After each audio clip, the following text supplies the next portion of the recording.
This brief video will cover presidential approval ratings in the second half of the 20th century and so far through the 21st century. We will touch on a little bit the concept of imperial and imperiled presidents and try and see if there's a relationship between those theories and presidential approval ratings at the time. But mostly what we'll do is we will look at how events can impact the public's perception of not just individual presidents, but the presidency as a whole. Say hello to Arthur Schlesinger Jr., who in 1973 wrote a book called The Imperial Presidency. And in that book, he argued that the past generation of presidents had become increasingly powerful and begun actually to exceed their constitutional powers. And it's no mistake that I've put Schlesinger where he is, because he was looking backwards at those administrations that he studied most closely. He was part of the Kennedy administration, but he's particularly looking at the post-war presidency and how he viewed the position of the president had become overly powerful. This was particularly pertinent at times of war, and writing in 1973, Americans have a very vivid memory of the Vietnam War and the secrecy in which the president sometimes operated. So you may or may not be aware of Nixon's secret bombing campaign in the neighbouring countries of Laos and Cambodia during the Vietnam War. But 1973 was a particularly appropriate time to release a book like this, because the details of the Watergate scandal were starting to emerge, meaning that the public perception of the presidency was becoming increasingly negative. Gerald Ford, who replaced Nixon, actually argued that the presidency had become imperiled rather than imperial. And what he was arguing was that there was such scrutiny and mistrust of not him as a person, but of the presidency as a position, as a head of state, that he was becoming increasingly limited in what he could and couldn't do. Just very briefly before we look at some case studies, we're going to look at the approval ratings prior to Nixon. Eisenhower's was generally very strong, averaging well over 50% throughout his time as president. Kennedy's even higher in his 2 years as president. And then Johnson, we can see that Johnson's approval rating absolutely craters, and part of that is the Vietnam War, because the American public increasingly turns against the war in Vietnam under Johnson, which leads to Johnson's decision not to run for the presidency in the 1968 election. Next up, we're going to look at Nixon as a case study more specifically. So we can see with Nixon that for the vast majority of his time as president, he actually has quite a high approval rating. He talks about Vietnamization in the war in Vietnam, and essentially what Nixon meant by that was that he was going to replace American troops with Vietnamese troops in the conflict. And the American public generally responded well to that, because they felt that too many American lives had been lost, and it was a way to have peace with honour, to basically leave the conflict, but also have what we would call an honourable peace. But what you can see towards the end of his reign as president is his approval rating goes well below 50%.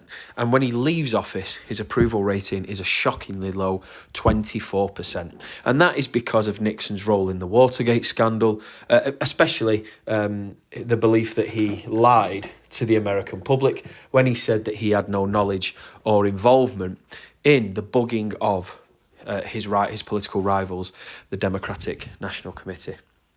So we can see with Nixon that generally he was well regarded, but it's Watergate that brings his approval rating down and eventually leads to Nixon's resignation. And it's at that point that Gerald Ford begins to talk about an imperiled president, that the scrutiny on the role of the president increased significantly because of the general mistrust, both within politics and wider society, of the president and the powers that the president has. I thought it might be worth having a brief look at Clinton, because he seems to go against the general rule, which is that a president's approval rating dips with time, especially a two-term president. Now, the general reason for that is that sometimes the American public can become jaded. The longer a president is in office, the more chance of economic downturn or scandal that might embroil a president. And Clinton was no stranger to that. Remember that Clinton was impeached by the Republican-led House towards the end of his presidency. He wasn't convicted by the Senate.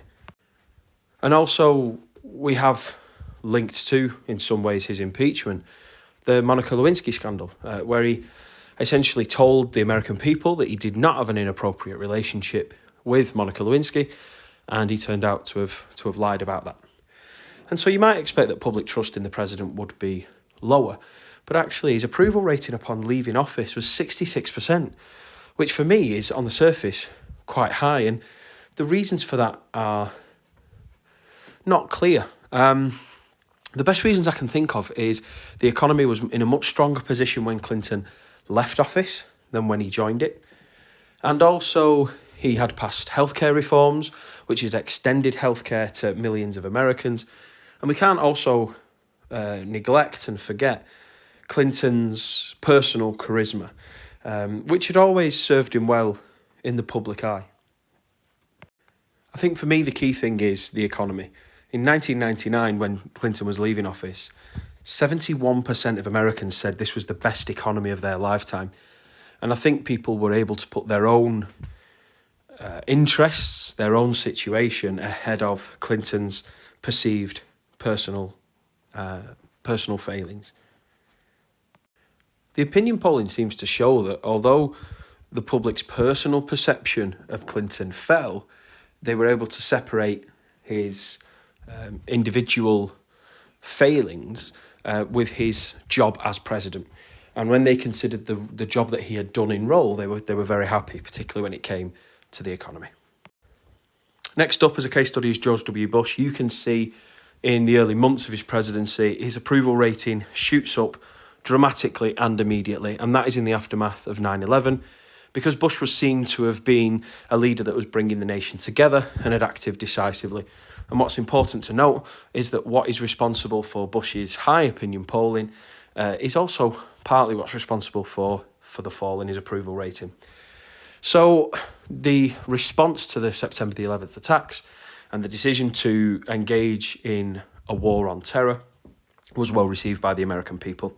But as time went on, particularly the reasons for engaging in the war in Iraq became under increased scrutiny because of a dossier claiming that Saddam Hussein had weapons of mass destruction, which turned out not to be the case. But also the war in Afghanistan was proving to be long and frustrating, and with time, both of those conflicts were costing American lives. But also what we've got at the end of George W. Bush's time as president is an economic crash, the likes of which America hadn't seen since the Wall Street crash in 1929. And combined with that increasingly unpopular conflict, combine that with the economic situation, and we have a significant drop in approval ratings for George W., who leaves office on 34%. And I think that's a combination of foreign policy failings and a significant economic crash, which was seen to have left many, many Americans in poverty, but also it was seen that the focus for recovery was bailing out failed American businesses, who the American public largely held responsible for the economic crash in the first place. Okay, next up is Obama. And you can see that after offering a campaign of hope and change, Barack Obama wasn't seen to have been the president that lived up to expectations. And that may explain that drop in his approval rating in the early period of his presidency. Because when you campaign on a message of hope and change, the American people were expecting, and many of them were crying out for a different approach, a change in leadership. And Obama's presidency didn't seem to dramatically alter many of the issues facing the American people. There's no real evidence there to suggest that Obamacare in 2010 had a significant impact on his popularity. I think that's because it was a wedge issue which Democrats were largely behind and Republicans largely against. We see this natural dip in the second half of his presidency, which we expect to happen, particularly for a two-term president. But what's interesting is the way in which Obama's approval rating rises in his final months. And I think part of that is benefiting from two unpopular candidates at election time. Hillary Clinton and Donald Trump did not have the same appeal that Obama had way back in 2008. And when Americans looked back at the Obama years, what they generally had was a period of economic recovery. And now we get to a case study on Trump. And I remember many years ago giving an assembly, 2016, standing up in front of the school and saying, whoever wins this election will be the least popular president in American history upon taking office. Because both Trump and Clinton had approval ratings under 50%, which no president had upon coming to office. So we had two unpopular candidates in 2016. And you can see that Trump's approval rating never goes over 50%. Now, you can see towards Trump's presidency, we see a little bit of volatility, not much. It remains stable. And actually, for middle-class Americans, for American business, there was an economic upturn for certain sections of American society as a result of Trump's protectionist economic policies. But things like the border wall and funding the border wall didn't necessarily change public opinion. Those who were for remained in favour.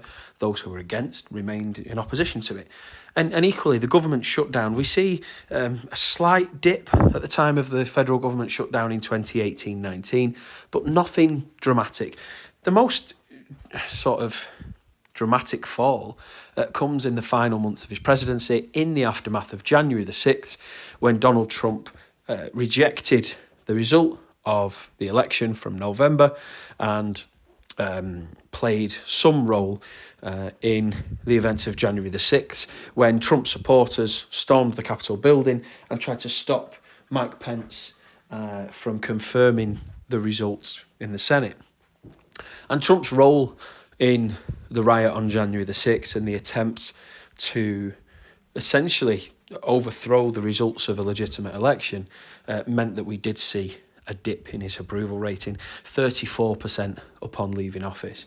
And what I imagine there are your more centrist Americans those Republicans who voted for Trump, who did well during sort of this economic uplift that was experienced under Trump, but maybe who felt that this time Trump had gone too far in not embracing American democracy. That 34% that remains is what we call Trump's base. Trump can rely upon roughly a third of American voters to support him no matter what. And then finally we come to Biden and Biden's approval rating, which was just above 50% when he came to office, but it's soon fallen. And there's a couple of reasons for that. One is the eventual retreat from Afghanistan, which was seen to have basically bookmarked what has proven to be a very unpopular war, and it was seen to impact America's prestige on a global level. And another thing that Biden suffers from is his campaign in 2020 was essentially to tell the American people, I will be better than my opponent. Biden was short on promises other than I will bring back a return to normal, to the way politics has been before the Trump era. And for many Americans, that simply isn't enough. And you can see that again for Biden, for a one-term president, he's struggled. And for a president to be going into an election campaign, 41% approval rating is not good news at all. Yet again, 2024 seems to be a repeat of 2016, when you have two unpopular candidates for office going head to head. And at the time of recording this, I don't know how the 2024 election pans out, but that situation worked well for Trump in 2016. So, what affects presidential approval ratings? The old phrase, events, dear boy, events, which I know originates from British politics, but is probably applicable here too. If we can look at our least popular presidents, we've got Truman upon leaving office, Nixon, and Bush Jr. Actually, if you look at Trump's, yes, it's low, no lower than George Herbert Walker Bush, certainly not as low as Bush Jr. and Nixon. And looking at Biden's approval rating, I think there's a lot for him to be worried about as well. One thing you do not want to be labelled is a do-nothing president. And right now, President Biden is very much at risk of being given that label because his first term has been low in good news and short in meaningful policy initiatives. So we can see how the popularity of a president changes. Bush Sr. and Jr. have both been able to boast high approval ratings, and both of those are in relation to foreign affairs. The first Gulf War was short and successful and good for Bush's approval, and then for Bush Jr., his reaction to the events on 9/11. Can we find a trend? Not really. I think the exception to the rule is Clinton, because the general rule, as you can see, for each president is that approval ratings drop towards the end of their term in office. Clinton's actually gets better, and you could say that Obama ends on a high as well. So, approval ratings and how it affects a president's power.